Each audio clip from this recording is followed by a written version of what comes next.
So, number one, nga nahimo na kang backslider in heart, panahon nga muundang ka sa pag-ampo ngadto sa Dios.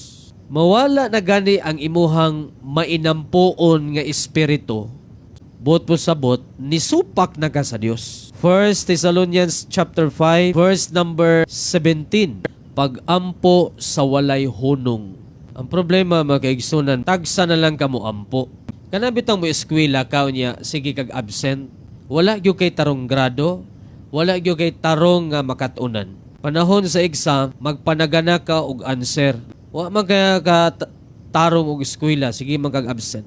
No, inig exam, inig test, mga kaigsunan, dili ka confident.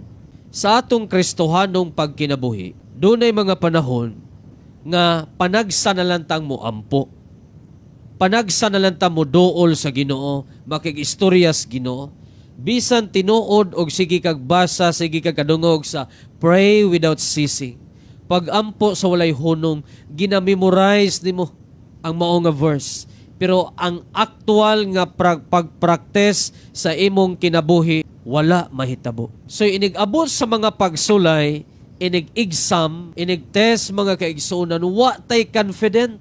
Wa tay confident sa atong pag-atubang sa mga pagsulay. Mingon di ka nga, sao naman mo nang mapanik ta?